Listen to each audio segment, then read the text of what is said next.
कि प्रिय कलाम साहब, आपके जाने का दुख बहुत है मुझे, लेकिन गुस्सा भी बहुत आ रहा है। आप ये क्या सिखाकर चले गए? आपने जीवन में सिर्फ 2 छुट्टियां ली। आप तो प्रेसिडेंट ऑफ इंडिया थे, आराम कर सकते थे, फिर एक काम की रट क्यों लगाए रहे? सबसे पहली बात, आप नेता ही क्यों बने?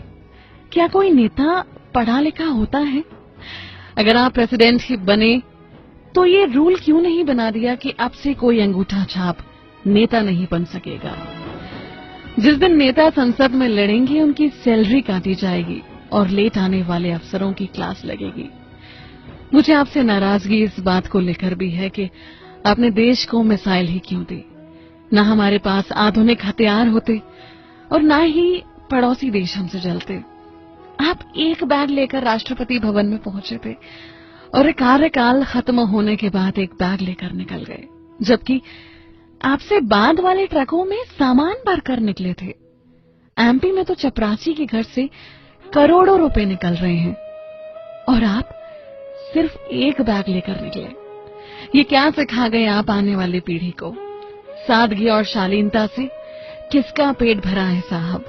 लोगों को आपके जैसा सम्मान नहीं, सिर्फ पैसा चाहिए।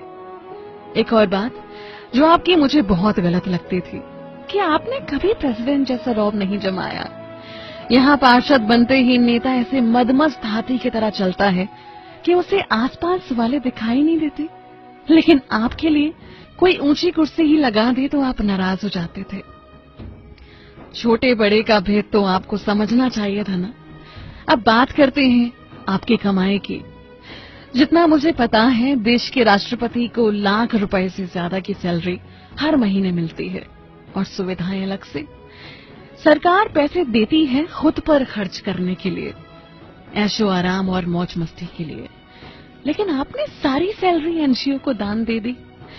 यहाँ तक जब आपके घर वाले दिल्ली घूमने आए तो उन पर हुआ खर्च भी आपने अपनी सैलरी से ही दिया। एक बार हुक्म तो देते, सब कुछ फ्री में हो जाता। आज का नौजवान वैसे ही पॉलिटिक्स में नहीं आता और अगर आप जैसे 2-3 प्रेसिडेंट और आ गए तो नौजवानों का नेतागिरी से विश्वास ही उठ जाएगा। मैंने ये भी सुना है कि आप सफलता का सारा श्रेय अपनी टीम या जूनियर्स को देते थे। अच्छा हुआ प्राइवेट कंपनी में नौकरी नहीं की, नहीं तो जल्दी निकाल दिए जाते और सब आप पर हंसते जिसे आपने कोई बड़ा गुनाह कर दिया हो। शिकायतों की ये लिस्ट बहुत लंबी है कलाम साहब। हमें पता है आप लौट कर आओगे, लेकिन अगली बार प्लीज मेरी शिकायतों की लिस्ट याद रखना। या तो हमें अच्छाई ना सिखाना, और अगर सिखाओ तो भारत के भाग्य विधाता तुम ही बनना। आप हमेशा जियोगे हमारे दिल में कलाम।